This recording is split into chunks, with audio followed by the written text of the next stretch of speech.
Vous écoutez Mimesis, le podcast qui met votre corps en mouvement et votre esprit en ébullition. Je suis Alex, metteur en scène et directeur de l'association Le Bazar Culturel. Passionné par les arts du geste, j'ai fondé la méthode Artistic Training pour aider les acteurs à développer leurs qualités physiques et se perfectionner dans leur discipline. Chaque semaine, je vous livre mes entretiens avec des experts de la préparation physique, de l'entraînement, de la performance ou du mouvement en général. Que vous soyez artiste, sportif ou simplement curieux, cette émission sera l'allié de votre progression.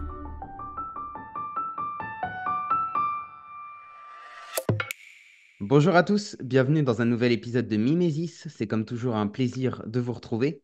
Ce matin, je suis en compagnie de Vincent Géraud. Vincent est kinésithérapeute et il est préparateur physique de formation.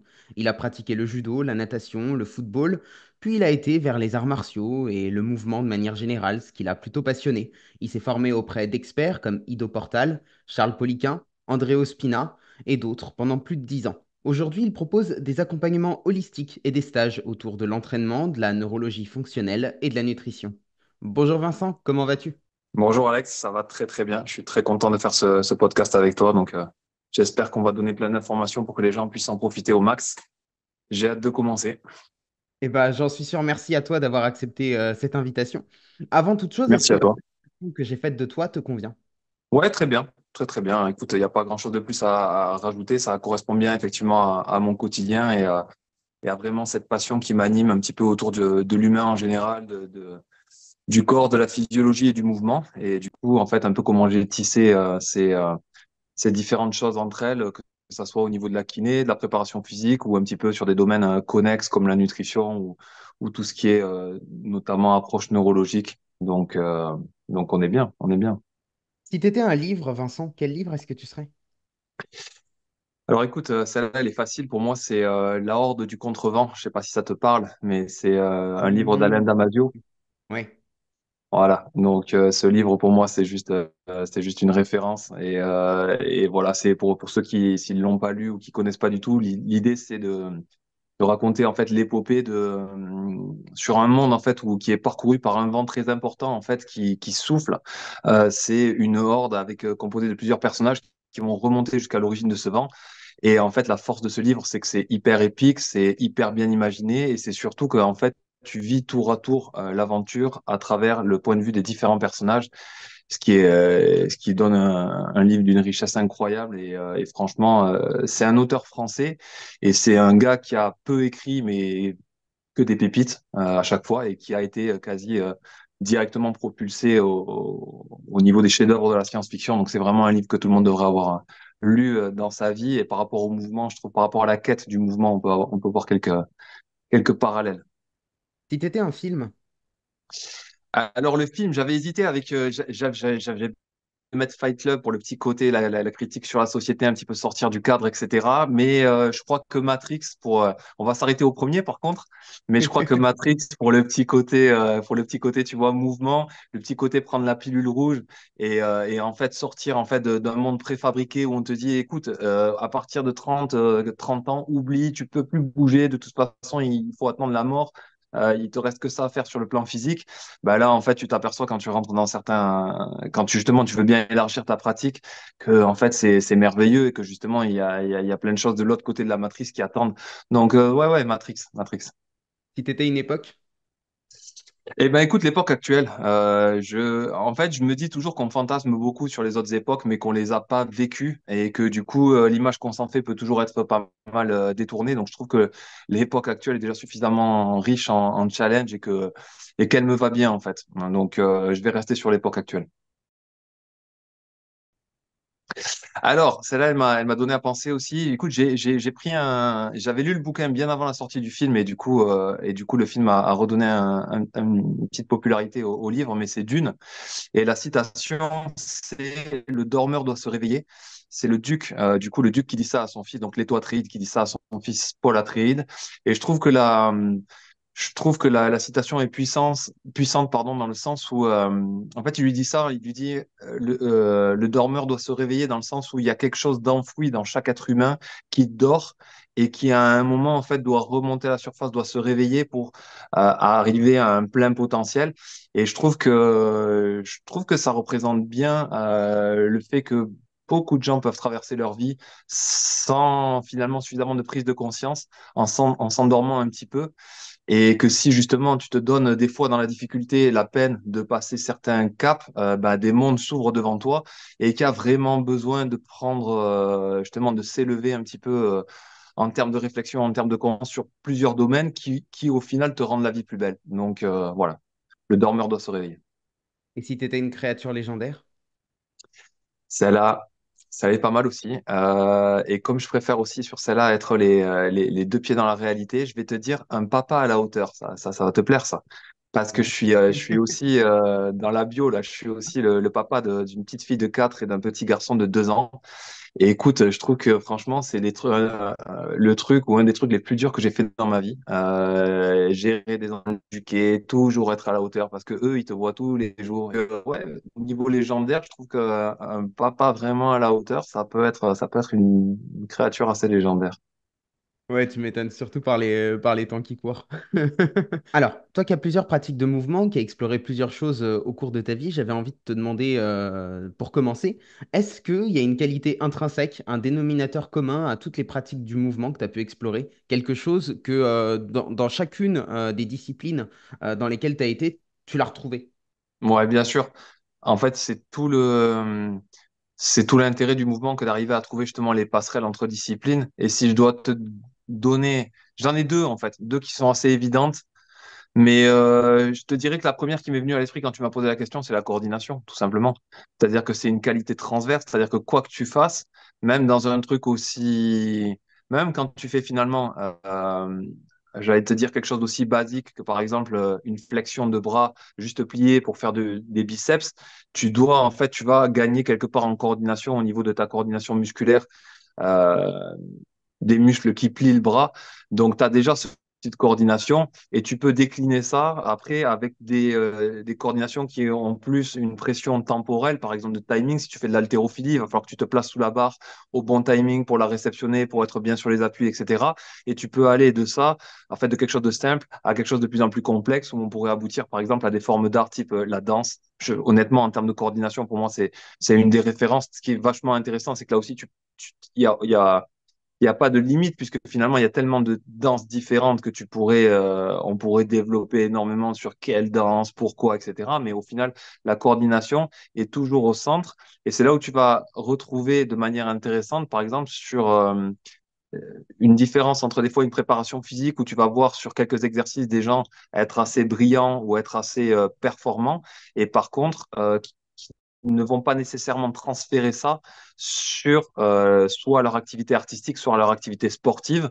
Cette nécessité en fait d'être bien coordonné et de pas simplement en fait être fort ou éventuellement être mobile, mais d'être fort, mobile, puissant à l'intérieur d'une activité en coordination. Donc je te dirais la coordination, c'est clairement une qualité transverse que tu retrouves partout. Ouais. Je suis assez d'accord avec toi dans le sens où on le voit hein, dans beaucoup de sports, que le fait de pratiquer un sport, finalement, si on reste bloqué, entre guillemets, dans une discipline avec une manière de faire, eh ben, on ne développe pas notre coordination globale. Et c'est vrai que quand on va changer de discipline, eh ben, on se rend compte qu'on se retrouve, en fait, on repart de zéro, quoi. Alors que peut-être le fait d'avoir une pratique de mouvement qui va permettre de faire le lien comme ça entre les choses, bah, ça permet pas de démarrer plus vite sur une nouvelle approche, mais en tout cas ouais, d'avoir un peu une espèce de terrain de base qui va être plus actif, quoi. Je sais pas si tu vois ce que je veux dire.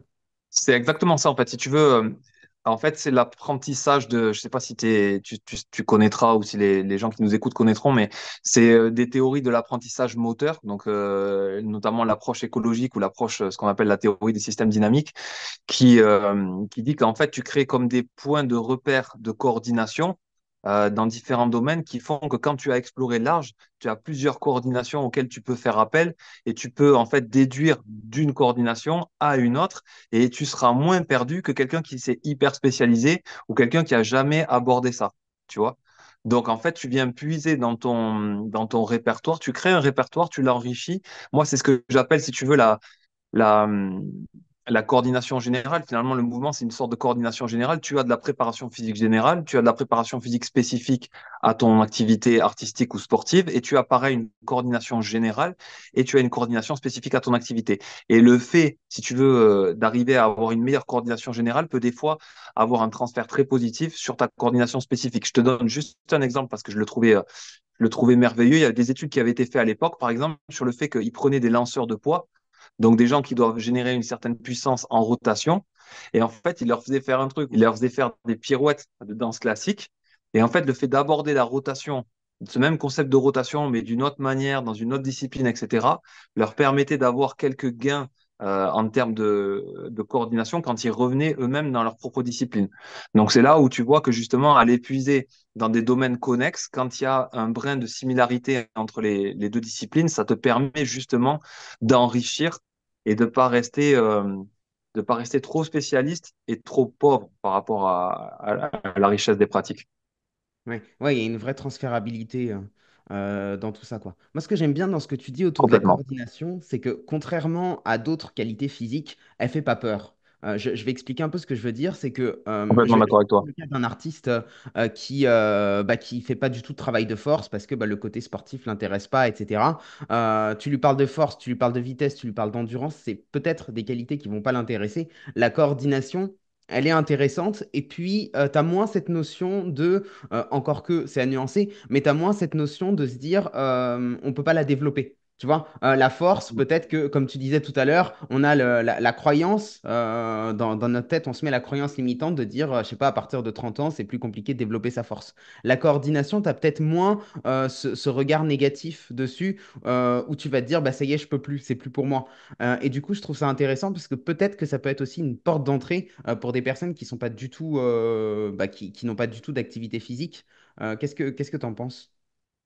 Je trouve ça très juste. Après, je trouve que en fait, tu peux rebuter tout le monde en fonction de l'exigence que tu mets. C'est-à-dire que finalement, cet exemple que tu as pris est juste et à la fois, il peut se nuancer dans le sens où si je prends quelqu'un, même tu vois, de 30 ans qui a peur un petit peu de l'entraînement en force parce que c'est dur, parce qu'il pense qu'on ne peut plus le développer, ce qui est faux, mais qu'il a ça dans la tête, tu peux aussi très bien le dégoûter en le mettant, par exemple, à quelque chose de pas simple, mais relativement complexe, par exemple en lui faisant faire des manipulations du jonglage, en lui montrant des choses trop difficiles, où il va se dire, bah, en fait, je suis trop vieux, c'est juste pas fait pour moi. Donc en fait, donc c'est là, c'est vraiment le rôle d'un bon coach ou d'un bon suivi qui te met justement des challenges qui sont difficiles, mais que tu peux quand même débloquer.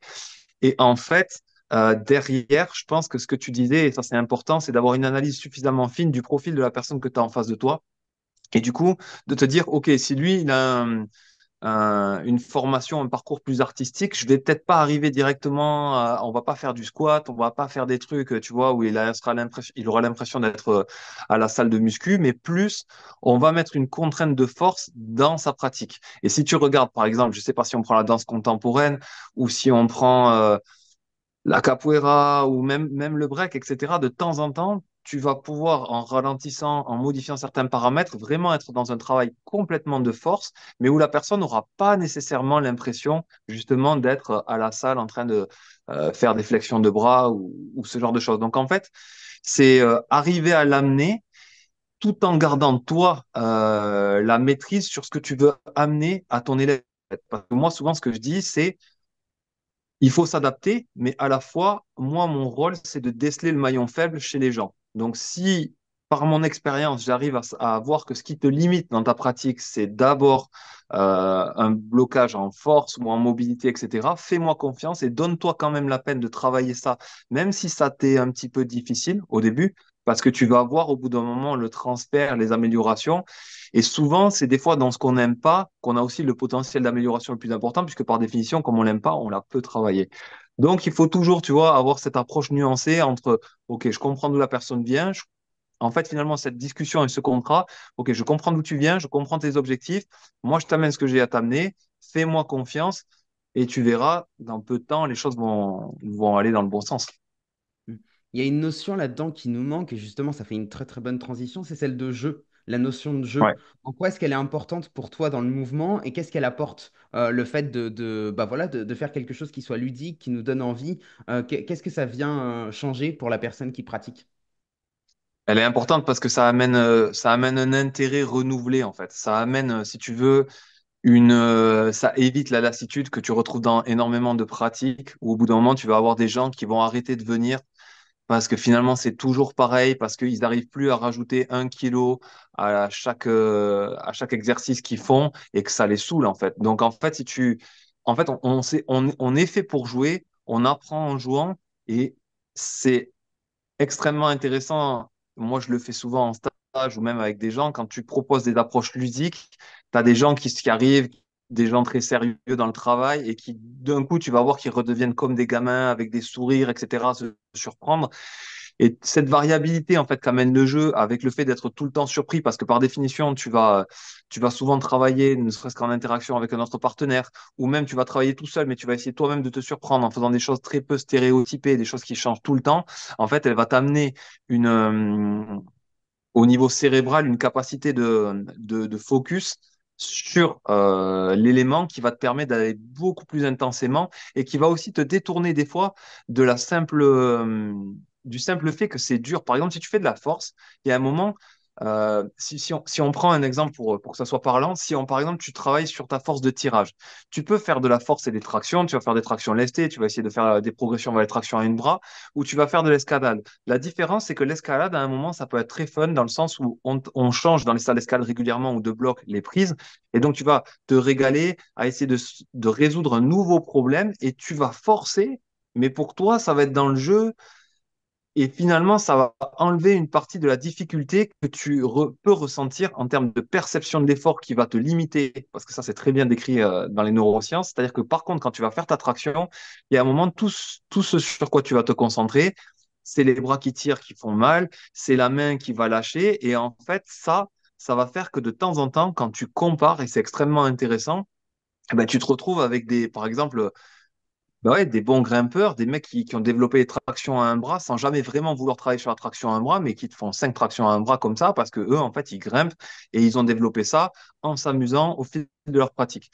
Donc, cette notion de jeu, dès que tu peux l'avoir, c'est toujours un plus.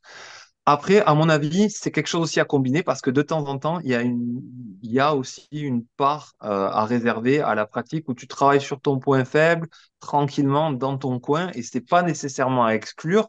Mais c'est vrai que par contre, si tu as une pratique sportive ou artistique qui est complètement dépourvue de jeu, c'est une pratique où tu perds des choses. Ouais. C'est hyper intéressant ce que tu dis, parce que ça veut dire que quand on détourne son attention pas de ce qu'on est en train de faire, mais en tout cas quand, on va dire, quand ce qu'on est en train de faire, quand le travail de mouvement qu'on est en train de faire n'est plus un but, mais un moyen, et bah du coup, ça change la manière qu'on a d'appréhender ça, et puis surtout, ça change aussi les résultats qu'on peut obtenir. Et ça, c'est hyper intéressant. Complètement. C'est exactement ça. Et si tu regardes, par exemple, souvent, par exemple, encore une fois, tu vois pour moi des athlètes de haut niveau comme les b-boys, b-girls ou les breakdancers. T'as des gens qui n'ont pas trop l'impression T'as des gens qui sont conscients de s'entraîner, mais qui n'ont pas l'impression non plus de faire des choses trop répétitives, de se tuer, et qui développent des trucs de l'espace. Et moi, c'est souvent ce que je dis, c'est que si tu veux, quand tu regardes, on a eu les Jeux Olympiques il n'y a pas longtemps, hein, donc ça a une exposition supplémentaire, mais quand tu regardes, par exemple, quand on parle de gainage, si tu fais un simple focus sur le gainage abdominal de ces gens-là, tu t'aperçois vite que c'est stratosphérique. Et honnêtement, je me demande bien combien d'années de fitness il te faudrait pour développer ne serait-ce que le tiers du quart d'un gainage de b-boy d'un niveau raisonnable, tu vois. C'est démentiel. Donc, ça illustre le fait que quand tu es focus sur la musicalité, sur autre chose, et que tu es dans ce jeu et dans cette pratique aussi qui te motive, parce qu'il y a la culture, la communauté, la musique, tu vas avoir des résultats incroyables. Et ce qui est souvent contre-intuitif, parce que les gens se disent, non, peut-être que j'aurai de moins bons résultats, alors qu'en vérité, souvent, les résultats sont incroyables. En quoi la notion de flow, elle apporte là-dedans quelque chose? Parce que je sais que tu t'y intéresses beaucoup, hein, donc c'est pour ça que je te pose la question. On pourrait pratiquer des mouvements séparés les uns des autres, décorrélés les uns des autres, tout en ayant une pratique qui soit dans le jeu, etc. Qu'est-ce qui fait qu'à un moment, le flow va apporter un plus, va être une vraie valeur ajoutée pour le pratiquant? le flow va te mettre dans un état, en fait, où, dans un état neurologique bien particulier où tu vas pouvoir trouver un état, j'allais dire, supérieur en termes de développement cognitif, puisque encore une fois, et c'est ce que j'aime bien dire souvent, on veut séparer le corps, l'esprit, alors que les deux ne sont qu'une seule et même partie. Et du coup, en fait, quand tu te rentres dans cet état de flow, tu as un travail cognitif qui est extrêmement important. Et en fait, tu vas arriver par les transitions que tu dois trouver à te surprendre, à travailler vraiment cette fluidité, à ne pas rester dans certains schémas qui peuvent être très préétablis et du coup usants sur le long terme parce que tu ne fais que répéter les mêmes patterns isolés après patterns isolés. Là, tu vas mettre une connexion globale qui va être beaucoup plus intéressante sur le plan cognitif par la stimulation que représente le flow. Si je te donne un exemple, par exemple, souvent, moi, je commence comme ça, tu donnes un élément, tu donnes un deuxième élément, un troisième élément, tu demandes aux gens de trouver un point de connexion entre ces trois éléments et tu leur demandes de construire un flow avec ces trois éléments en ne se répétant pas. Et en fait, encore une fois, ce que j'aime bien dire, j'ai un stage en ce moment que j'organise avec un ami où c'est déjà la deuxième édition et je leur dis, vous allez voir, en fait, là, vous pensez que vous allez avoir une pratique physique et vous allez voir qu'à la fin de la séance, vous allez être fatigué au niveau mental. Parce que quand tu fais ça et qu'il faut pas te répéter, il faut tout le temps faire quelque chose de différent. Tu dois mettre en mémoire ce que je viens de faire, comment je vais passer à l'autre, comment je fais autre chose, etc. Et ça, en fait, c'est beaucoup plus riche sur sur le plan de la coordination, tout simplement, en fait. Et on est au cœur du mouvement, puisque comme je te le disais, et comme on en discutait, la coordination, c'est un sujet transverse pour toutes les pratiques de mouvement. C'est quelque chose aussi qui nous garde affûtés au niveau cognitif. Et quelque part, si on peut, sur des pratiques de longévité, comme sont les pratiques de mouvement, rester dans une optique d'avoir un corps affûté, mais aussi un esprit affûté, si tu veux, c'est comme le jeu. T'en as pas absolument besoin, mais si tu l'inclus pas de temps en temps, tu passes à côté de quelque chose. Et comme je te disais pour le jeu, après, est-ce qu'il n'y a pas un moment de temps en temps pour quand même avoir un travail où tu polis certains mouvements de manière isolée? Bien sûr, c'est pas nécessairement la question, mais par contre, ne pas inclure de flow, c'est te mettre aussi te mettre dans de moins bonnes conditions pour vraiment avoir une pratique complète qui puisse en fait apporter tous ces bénéfices t'apporter tous ces bénéfices en fait. Mm. Ouais. Tout à l'heure, tu as abordé la notion de communauté et la question que j'avais envie de te poser maintenant, c'est en quoi le mouvement est-il indissociable de cette notion de groupe, de cette notion de communauté? Et avant de te laisser répondre, je vais un petit peu expliciter ma question. C'est vrai que dans les pratiques sportives actuelles, notamment la musculation, quand tu vas en salle, il y a quand même un côté très solitaire. Parfois, tu vois des personnes qui pratiquent ensemble, etc. Mais on a le côté où chacun fait sa séance, etc. Et je trouve que au-delà du côté ludique, au-delà du côté flow, etc., ce qui est hyper intéressant dans le mouvement, c'est que c'est quelque chose qui se pratique à plusieurs. C'est un moment qu'on va passer ensemble et c'est là où ça rejoint aussi le côté art, c'est que c'est du vivant en fait. On est dans le vivant, on est dans le groupe et là, tu parlais d'avoir des temps un peu pour travailler en isolation, je sais pas, des parties du corps sur lesquelles on va être un peu plus faible, etc. Là, pour le coup, c'est presque des temps d'introspection, tu vois. Et les deux, en fait, fonctionnent de pair, fonctionnent ensemble et s'alimentent, etc. Mais du coup, j'ai l'impression que dans la période qu'on vit actuellement, dans la société telle qu'on la vit actuellement, avec le sport, etc., tout est un petit peu mélangé et on va faire son sport seul, on va être tout le temps seul, on va pas pratiquer avec les autres. Et puis, du coup, au moment où on est avec les autres, c'est uniquement dans un but de comparaison, etc. Est-ce que on n'a pas un peu perdu la dimension sacrée du mouvement? C'est une bonne question. Après, je pense qu'en fait, cette pratique en groupe, tout le temps, euh, elle est tout le temps là, elle est tout le temps au centre parce que finalement, tu sais, c'est un peu la citation, l'homme est un animal social. Donc, en fait, on a besoin des autres pour évoluer. Et en fait, je pense que pour brillant que tu sois, pour aussi brillant que tu sois, aussi intelligent, il y a un moment, tu vas tout le temps t'auto-limiter. Si tu es trop tout seul et tu vas ne trouver de richesse ou la plus grande des richesses que par l'interaction avec une autre personne qui aura pas les mêmes réflexes, pas les mêmes réflexions, pas les mêmes manières de pratiquer et qui va t'apporter énormément de choses. Donc, que ce soit par le biais de l'échange, ce soit des fois par le biais de la comparaison, de la compétition, des fois par l'encouragement, tu vas toujours en fait bénéficier d'avoir une communauté qui va aussi, comme on disait pour le jeu, rendre la pratique beaucoup plus pérenne, dans le sens où elle va durer plus longtemps parce que finalement, tu vas y aller avec des gens, parce que tu aimes aussi développer ce côté social et que ça va te faire rester dans cette pratique. Et parce que franchement aussi, il y a des pratiques qui sont relativement austères. Tu vois, moi, par exemple, un petit exemple, là, j'ai commencé justement un petit peu à faire une pratique dans le froid, notamment grâce à mon ami Julien Provenzano, petite dédicace avec qui je fais les stages. Et c'est vrai que tu vois, même si on est de temps en temps deux quand on va faire un travail intense sur le froid, mais rien que le fait d'être deux, tu sens bien que c'est pas comme quand tu es tout seul. Et donc en fait, quand il y a un moment, il pleut, il fait froid, euh, même si tu es peu limité par ta volonté d'habitude, la pratique en groupe, elle a tout son sens.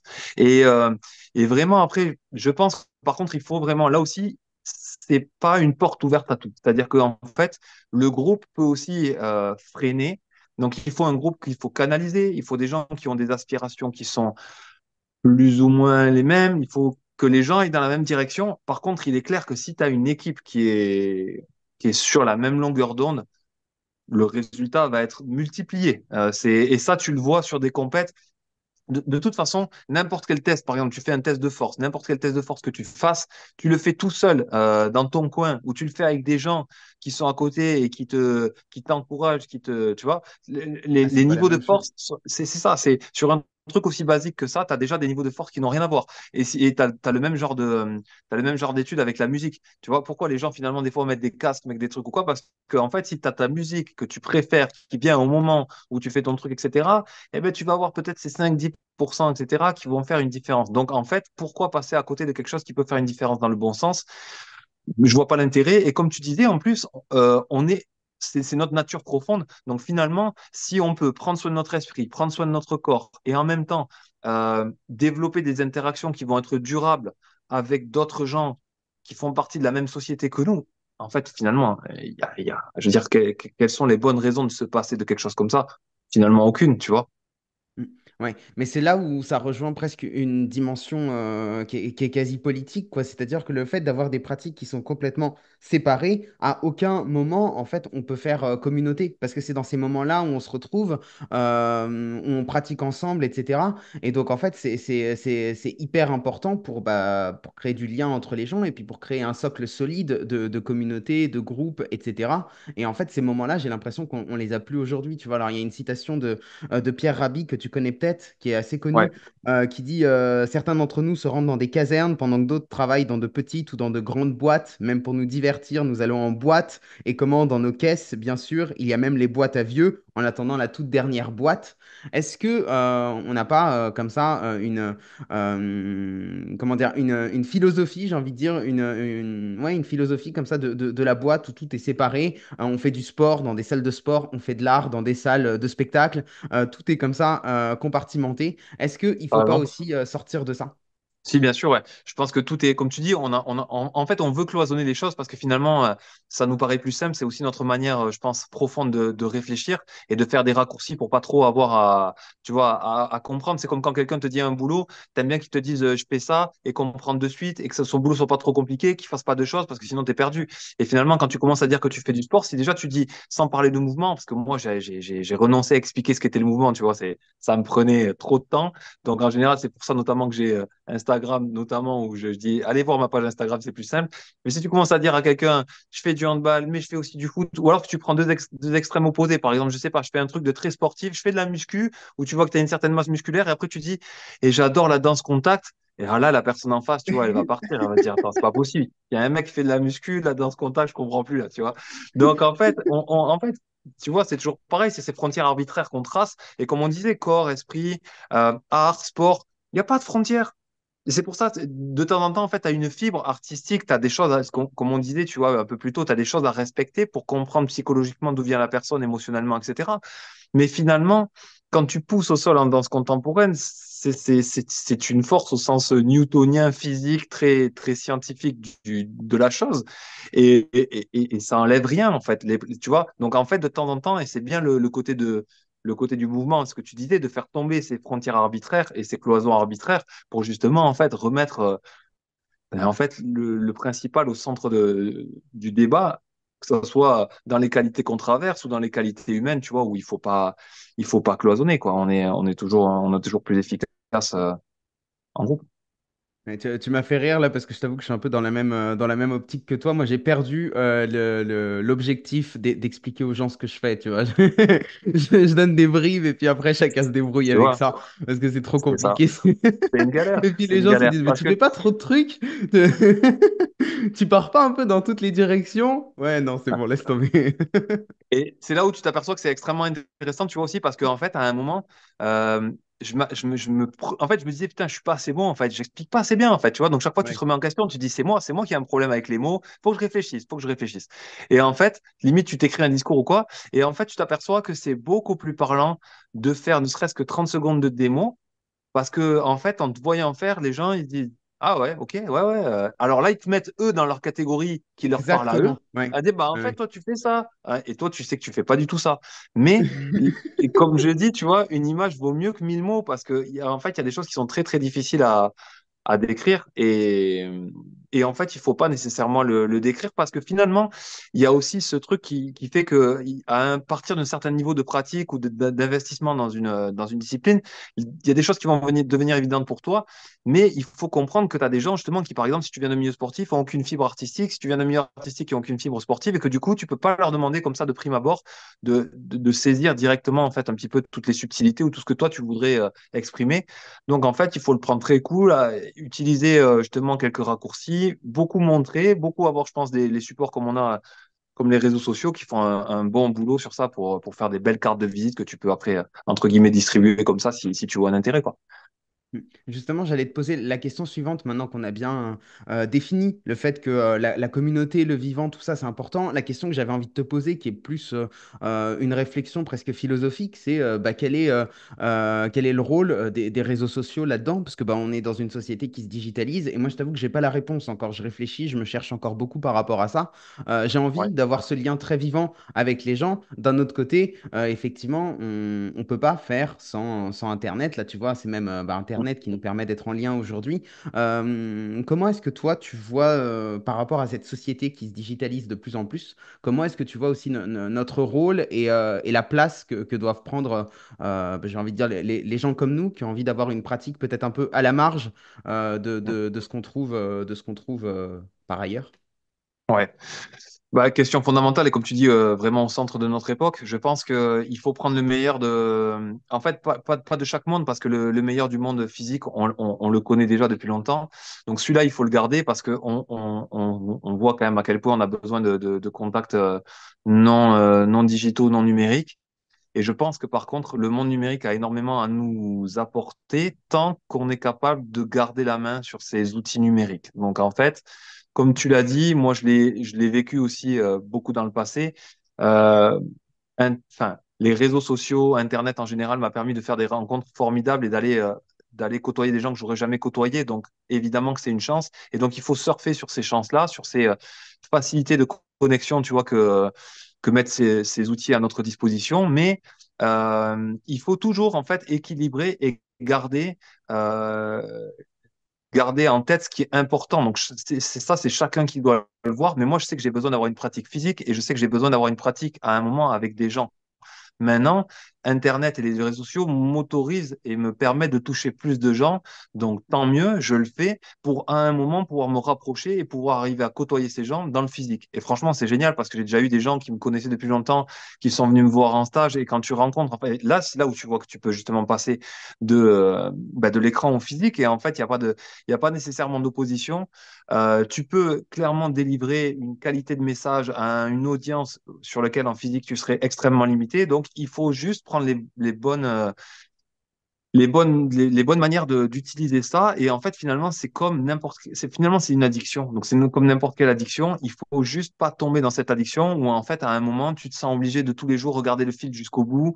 Tu as trois réseaux sociaux. Quand tu regardes à la fin ton indicateur de temps passé sur les réseaux, eh ben, tu t'aperçois que tu as plus vu tes écrans que tes enfants ou que ton meilleur pote. Tu vois, c'est juste, en fait, à un moment donné, avoir des garde-fous, des trucs de bon sens et de temps en temps, te dire, moi, c'est ce que j'aime bien faire. J'ai cette petite fierté en moi qui, de temps en temps, dit, non, non, tu me contrôles pas, en fait. Tu vois, l'algorithme, en fait, quand on te dit, pour moi, c'est Jacques a dit, tu vois, on te dit, Jacques a dit, l'algorithme a dit, il faut publier tous les jours. Ouais, mais moi, je m'en fous, en fait. Moi, je travaille pas pour Facebook, je travaille pas pour Instagram, etc. Moi, ok, je dois réussir à passer mon message, donc il faut que je sois intelligent dans la manière de le passer, et il faut que je m'adapte au truc, mais pour autant, je veux pas me retrouver esclave. Donc, de temps en temps, en fait, à toi de trouver les méthodes et les manières de faire qui font que tu es content avec les résultats que tu as et avec l'utilisation de l'outil, où à un moment, il faut toujours garder la main, en fait. Il faut toujours que ce soit toi qui dises, OK, j'allume Instagram, j'ai envie de, tu vois, que ça t'apporte et et pas que ça soit l'inverse, pas que l'outil t'utilise. Et je rajouterais qu'il faut aussi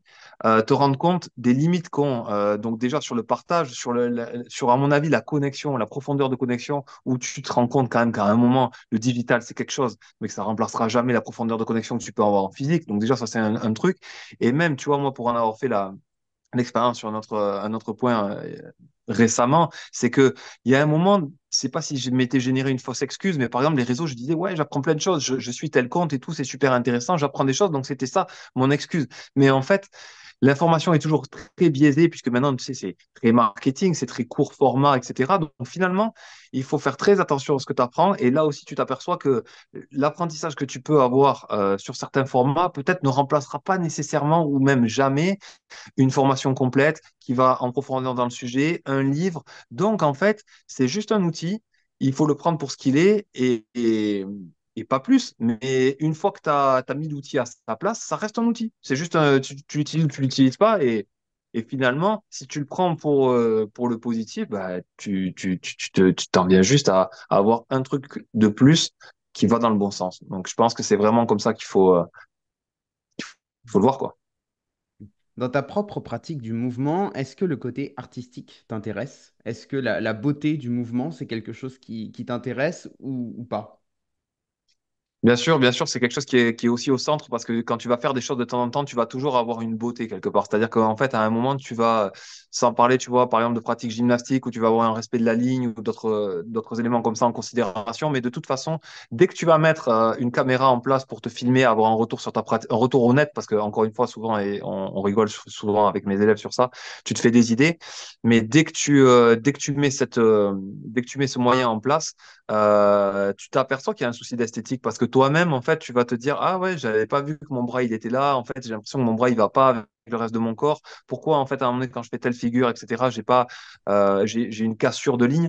Donc, en fait, la notion esthétique est toujours présente, mais j'irai au-delà de la notion esthétique pour dire que moi, l'artistique m'intéresse particulièrement dans ce qui peut t'apporter de nutrition, entre guillemets, donc nourrir ton imaginaire et en fait prendre de l'imaginaire pour le faire passer dans le monde physique. Donc je te donne par exemple des exemples en danse parce que moi c'est quelque chose qui m'a énormément nourri, donc particulièrement la danse hip-hop. Tu vas en fait de temps en temps avoir par exemple des manipulations où tu vas prendre une main invisible et tu vas tirer sur ta tête comme ça et en fait il faut que tu le joues et en fait tu vois tu vas faire un truc comme ça, tu vas partir et en fait le fait d'imaginer quelque chose, par exemple je sais pas, d'imaginer que ton corps c'est de l'eau, d'imaginer que toi-même ou une force interne te tire vers là, etc., que tu flottes que si, que là, que tu deviens un animal, un dragon avec une nanana, ben, en fait, ça va nourrir quelque part ta pratique et de temps en temps, ça va te donner des accents que t'aurais là encore jamais eu si tu étais resté dans un monde purement cartésien à juste essayer de reproduire, tu vois, parfaitement un mouvement. Donc, clairement, la pratique artistique, elle est ultra intéressante euh, sur ce plan-là pour nourrir vraiment, tu vois, certaines dimensions je pense que c'est plus riche. Encore une fois, ça vient enrichir clairement la pratique. Est-ce que tu la recommandes à tes élèves? Comment est-ce que tu abordes ça avec eux? Sans parler peut-être d'artistique, mais peut-être plus d'imagination. Peut-être que c'est plus le mot qui va leur parler, parce que j'imagine que les gens qui viennent à toi viennent plus dans une optique sportive, ou en tout cas de santé, de bien-être, que sur l'aspect artistique. Mais peut-être que l'aspect imagination, effectivement, peut être un levier pour Oui. aborder cette question-là avec eux.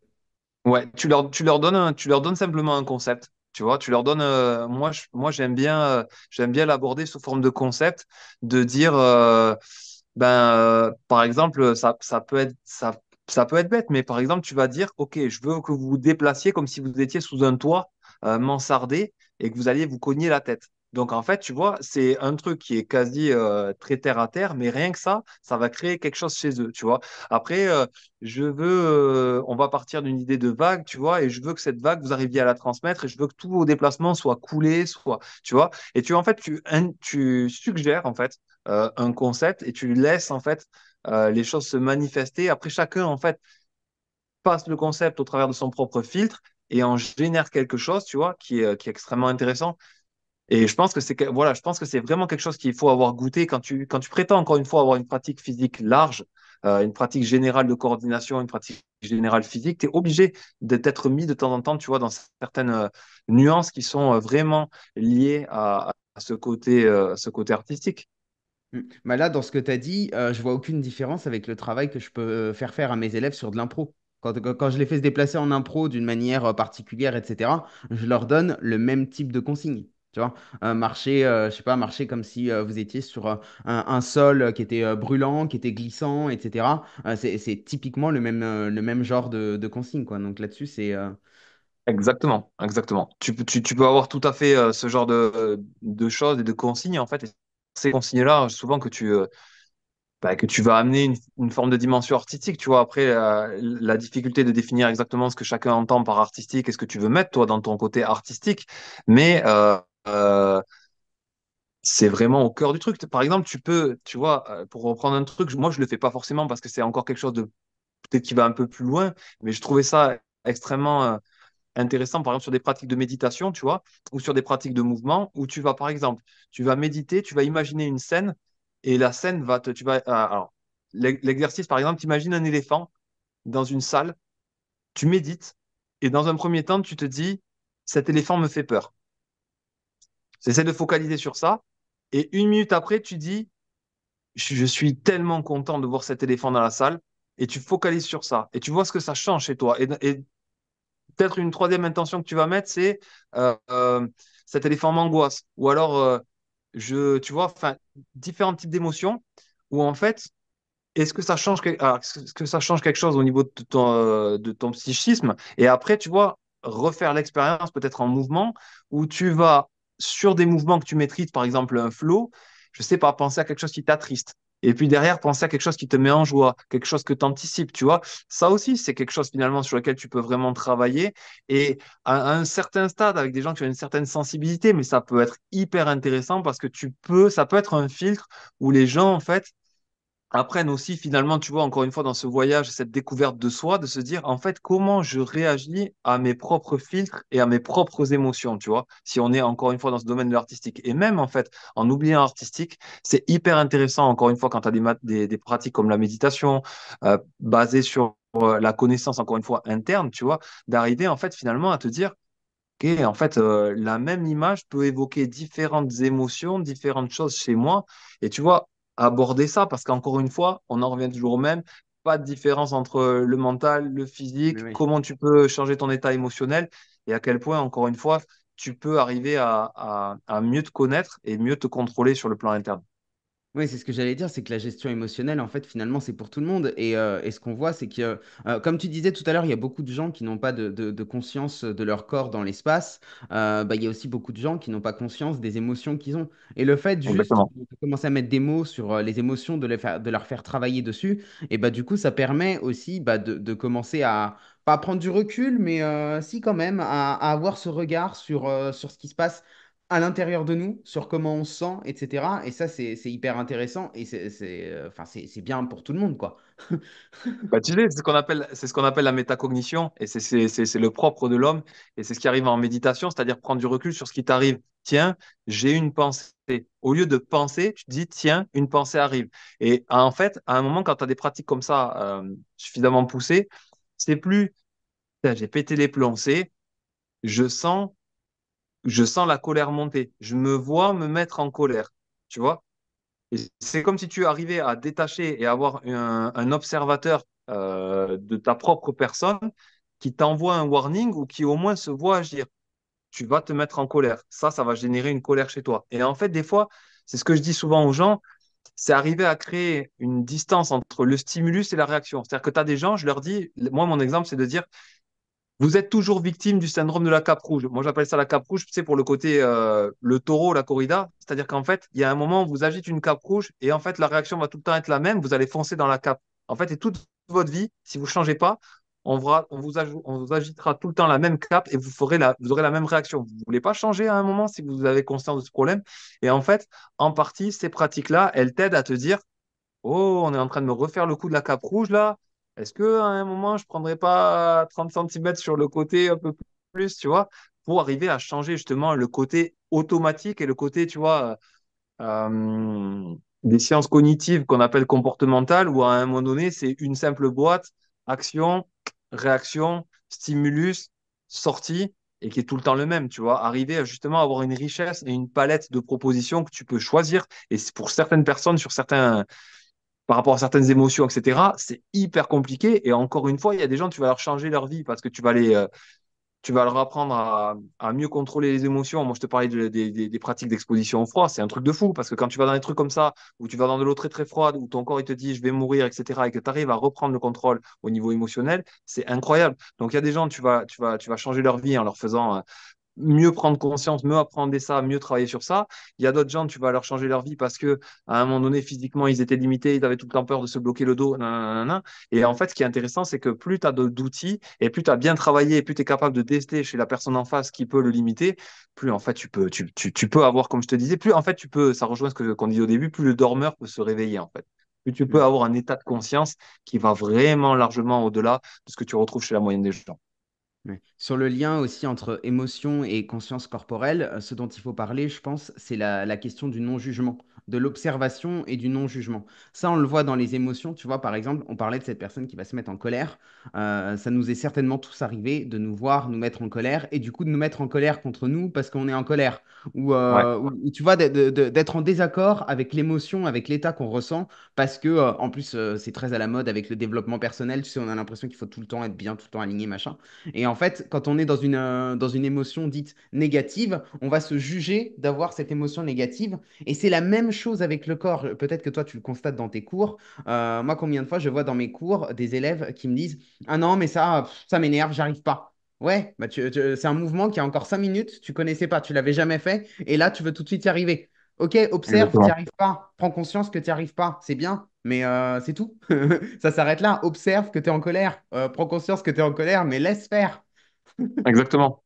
Exactement, c'est ce que tu dis. Et prends du recul, sois conscient que euh, chaque chose a son temps, a besoin de pousser, de se développer. Laisse le temps, laisse la chance aux choses de se développer. Et en fait, sois plus dans le ressenti, sois moins dans le jugement. Et les choses vont venir, en fait. Juste un œil fixe sur la destination et après, profite du chemin, fais le truc. Et en fait, tu vivras, en fait, c'est souvent ce qu'il faut dire aux gens, c'est tu vivras beaucoup mieux justement le processus de transformation que si en fait à chaque fois, chaque fois que tu fais deux pas, tu es en plein jugement, en plein en train de te dire putain l'autre à côté il le fait mieux et moi je savais, j'aurais dû l'avoir au bout de 5 minutes et je l'ai pas eu et tatati. Ça, Mm. au bout d'un moment, c'est très limité. Tu peux pas aller loin en réfléchissant comme ça et on en revient souvent.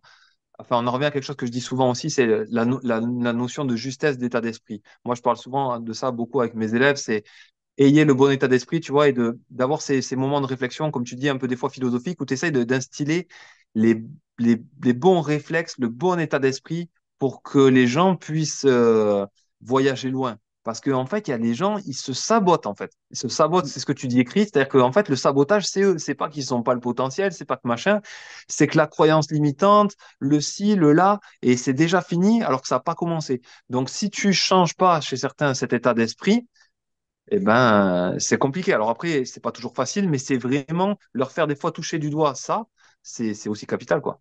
Ouais, c'est vraiment ma réflexion du jour. Là, tu vois, ce matin, j'étais encore avec des débutants. Et alors, il y a une citation, un proverbe qu'on utilise souvent qui dit soit tu trouves un moyen, soit tu trouves des excuses. Et donc là, ce matin, je pense à un groupe que j'avais, tu vois, où je leur faisais découvrir une pratique qu'ils connaissaient pas. Et donc, j'ai deux, trois personnes à la fin du cours qui viennent me voir en disant non, mais en fait, c'est pas pour moi parce que j'ai une douleur à l'épaule ou j'ai une tendinite au poignet, donc je pourrais pas le faire. Et moi, je les regarde, je dis ok, mais est-ce que ça t'a plu? Oui, oui, mais avec ma tendinite, je pourrais pas le faire. Ok, mais c'est pas grave, on peut adapter le mouvement. On peut travailler à partir de là où tu en es aujourd'hui. Est-ce que ça t'a plu? Oui, mais c'est compliqué avec ma tendinite. Bon, j'ai pas cherché à comprendre, tu vois, j'ai relevé le truc deux, trois Ah, fois. mais c'est exactement Euh, ça. C'est exactement ça. Mais tu viens de tout dire, c'est ça. Mais après, là aussi, tu vois, la difficulté de changer des choses qui, des fois, sont enfin, engrammées chez les gens depuis des années, tu vois, qui ont été des fois des choses qui peut-être qui ont été prononcées, tu vois, par les parents, tu vois, avec la charge émotionnelle que ça peut avoir, tu vois. Non, toi, tu feras jamais ça, t'es pas fait pour ça, tu vois. Et du coup, des fois, ben voilà, démonter un petit peu ses croyances, mais tu peux pas tout le temps le faire, en fait. Tu vois, tu as une opportunité, et puis après, des fois, tu as des gens qui la saisissent ou pas. Ça, voilà, c'est encore autre chose. Mais comme tu dis, c'est ce discours. Et de temps en temps, l'intérêt, comme tu disais, en fait, de revenir plus, des fois, ok, mais en fait, ça t'a plu ou pas, en fait, tu vois? Ah, voilà, bah alors continue, tu vois. Et vraiment, ça, c'est un truc qui doit être au cœur, tu vois. Moi, c'est ce que j'appelle un peu le feu, finalement, tu vois, le feu de la passion, ce feu qui brûle, tu vois, de la passion que tu as pour ton art, pour ton sport, pour ta discipline, ou à un moment donné, peu importe, c'est loin, c'est pas grave, c'est cher, c'est pas grave, enfin, tu vois, on va trouver un moyen. C'est ce que tu disais, en fait, le truc, voilà, on va pas trouver une excuse, on va trouver un moyen, tu vois. Et moi, par exemple, pour prendre un petit exemple par rapport à ça, des fois, il y a des gens qui me contactent et, c'est pas que je fais un devis, mais je renvoie par exemple des tarifs sur des consultations, des trucs comme ça. Les gens ils me disent c'est cher. Je dis c'est pas grave. Prends, prends ce que je donne des fois, par exemple, sur Instagram de manière gratuite, etc., sur les réseaux. Et en fait, à un moment, si c'est important pour toi, tu y arriveras. Tu mettras en place les choses qui feront que on se rencontrera. Tu viendras à un stage, ça sera peut-être une demi-journée. Tu vois, tu vas y arriver en fait. L'important, c'est que tu lâches pas et, et que tu continues en fait sur ça jusqu'à ce que qu'on soit en mesure de le faire arriver. Mais, euh, mais voilà, il faut vraiment enlever ses croyances, revenir à ça, quoi. Revenir, moi, ce que je te dis, moi, ça a été, moi, le mouvement, ça a été prendre la pilule rouge et moi, j'étais passionné. Donc, tu vois, à un moment donné, il y avait rien qui pouvait trop me tenir. Et en vrai, quand tu regardes beaucoup entre guillemets, d'histoires de succès de gens, t'as pas l'impression que les mecs se sont trop laissés, tu vois, arrêter par, bien sûr que pour tout le monde, à un moment donné, il va y avoir un budget, il va y avoir quelque chose comme ça. Mais à un moment, tu as des gens, eh ben, ils ont dit, OK, je vais prendre un deuxième boulot, OK, je vais faire ça. Je veux dire, il y a aussi beaucoup de gens qui ne se sont pas arrêtés à ça et qui ont accompli d'énormes choses. Et c'est sur ça qu'il faut rester, sur notre capacité à se dépasser et vraiment aussi à se dire, attends, est-ce que moi, vraiment, j'ai envie que la tendinopathie que j'ai au bras me définisse? Ou alors, est-ce que moi, j'ai envie d'être défini par l'envie que j'ai de faire les choses, tu vois? Et moi, je pense que c'est plus important d'être défini par ce que tu as dans les tripes ou dans le cœur, tu vois, moi, ce que je dis, ce feu, que te dire, en fait, j'ai un truc voilà, qui définit ma vie, tu vois. Hmm. Oui. Tu as parlé en début d'émission du fait d'être parent, du fait d'être père. Et justement, une des questions que j'avais envie de te poser avant de conclure, c'est toi qui es un adepte du mouvement, qui est un passionné, qui transmet, etc. Quelles sont les qualités de mouvement à transmettre à nos enfants? Vraiment les qualités principales, les mouvements principaux, voilà, pour les parents qui nous écoutent. Qu'est-ce qui est à maintenir, à conserver, à faire briller chez nos enfants si on veut que plus tard, ils aient peut-être des facilités que nous, on n'a pas eues? Ouais, je pense que en fait, pour moi, c'est le mouvement qu'il faut transmettre dans son intégralité, tu vois. Donc, ça va être une réponse sommaire, mais il y a tellement dans le mouvement, en fait, je pense, pour moi, c'est plus facile parce que c'est un peu la manière de fonctionner du mouvement. Tu transmets des choses par la pratique physique, cérébrale, tu vois, cette capacité, par exemple, à acquérir des choses par le travail. Tu transmets déjà une notion de travail. Tu n'es pas bon, tu n'y arrives pas la première fois, entraîne-toi. Tu verras que tu vas y arriver. Donc déjà, cette notion de ne pas avoir peur du travail physique, cette notion de, OK, mes limitations, comme on disait, ne me définissent pas. Derrière, tu leur fais goûter, alors si tu as des enfants, c'est vraiment ce qu'il faut faire, et ça, tout le monde est assez d'accord là-dessus, tu les fais expérimenter différentes choses, des sports individuels, des sports co, des sports où il y a un adversaire, des sports où il y a des partenaires, des sports d'endurance, des sports de force, des sports d'explosivité. Tu essayes de les faire goûter en fait à, tu vois, à quelque chose de très large, comme peut l'être justement le mouvement, c'est-à-dire pas de carence, tu vois, c'est comme la nutrition, pas de carence. C'est-à-dire que tu veux qu'ils aient goûté à tout, tu vois. Tu veux qu'ils aient de la vitamine B, mais de la vitamine A, mais du zinc, mais du magnésium, tu veux qu'ils soient exposés à tout. Et après, tout ça va se mettre en place en fait. Et si tu as une diversité physique avec, comme on disait, de temps en temps, tu instilles un bon état d'esprit, tu leur dis, tu vois, viens, on va réfléchir, tu vois, tu es tombé à vélo. Mais regarde, c'est pas grave, t'es remonté et t'as fait mieux et t'y es arrivé. Et puis même si c'était pas aujourd'hui, ça sera demain, tu vois. Et ben finalement, tu les armes en fait et tu les forges avec énormément de belles choses qui vont tu vois, qui par rapport à ce que nous on a pu connaître, vont énormément vont énormément leur servir. Donc je pense que c'est vraiment ce que tu transmets. Il faut en passer par là. Donc beaucoup de diversité et après beaucoup de réflexion et beaucoup d'essayer voilà, de mettre comme on dit, d'implanter ce bon état d'esprit pour que les choses marchent bien. Est-ce qu'il y a une leçon que tu as apprise récemment, quelque chose que tu as compris de la vie, de la société, des humains en général? Écoute, je pense qu'on peut, j'en ai deux, qui me plaisent particulièrement. Il y a une citation, mais je sais pas de qui elle est exactement, qui dit en fait, quand tu vois la difficulté de te changer toi-même, tu comprends un peu mieux la difficulté de changer des autres. De ch- Tu vois, donc là, ça fait écho à ce qu'on disait, c'est-à-dire, finalement, des fois, on est tout le temps aussi à vouloir se dire, attends, je suis le prof, il faudrait que j'amène ça, etc. Mais déjà, si tu fais un travail sincère sur toi, déjà, c'est beaucoup d'inspiration pour les autres et des fois accepter que ça soit pas pour tout le monde et que tu puisses pas nécessairement, tu vois, euh, transformer tout le monde parce que il y a aussi un travail des fois qui est pas évident et tout le monde n'est pas dans la position de le faire. Donc voilà, rester relativement serein par rapport à cette incapacité ponctuelle ou temporelle de temps en temps à changer entre guillemets la vie de tout le monde comme on voudrait quand on a une évidence, tu vois, quand nous on se dit attends mais c'est tellement bien ce qui m'arrive, ce que j'ai découvert, je veux le transmettre tout autour de moi, mais des fois c'est pas si simple que ça. Donc ça c'est la première et la deuxième qui est assez sympa et qui vaut pour tout ce qu'on a dit aussi, c'est tu ne peux pas maîtriser l'environnement extérieur, mais tu peux maîtriser ton environnement intérieur. Et ça, c'est super puissant, dans le sens où, en fait, la vie, à un moment donné, il va y avoir un clou sur la route et tu vas crever. Et en fait, à un moment donné, c'est impossible que tu fasses, que tu aies, je sais pas combien, 30 ans de permis et que tu n'aies jamais crevé sur un clou sur la route. Mais par contre, ce qui va s'en suivre, ça, tu peux, la réaction de colère, le machin, comment tu gères, ça, tu peux le gérer. Et finalement, c'est la seule chose sur laquelle tu auras, un jour un accès, une maîtrise et possible. Donc, du coup, concentre-toi sur ça. Remets-toi aussi, ça veut dire, et ça, c'est un truc, c'est comme la citation de Confucius qui dit attends beaucoup plus de toi-même que tu n'attends des autres et tu t'éviteras des problèmes. Et ça fait un peu appel au même truc, c'est fais le maximum de boulot sur toi. Ne va pas chercher des excuses ailleurs. Prends ta vie en main, responsabilise-toi et tu verras que de belles choses vont arriver. Ce sera le mot de la fin. Merci Vincent, c'était un plaisir de discuter avec toi et à bientôt. Merci Alex, merci pour ce podcast. Merci d'avoir écouté cet épisode jusqu'au bout. Avant de vous dire au revoir, laissez-moi vous rappeler que si le podcast vous a plu, vous pouvez nous laisser une note positive, nous écrire un commentaire ou encore vous abonner si ce n'est pas déjà fait. Pour les personnes qui veulent aller plus loin, vous pouvez devenir adhérent du Bazar culturel. C'est la meilleure manière de nous soutenir et de nous permettre de vous proposer chaque semaine un contenu de plus en plus qualitatif. Sur ce, je vous dis à lundi prochain et en attendant, restez en mouvement.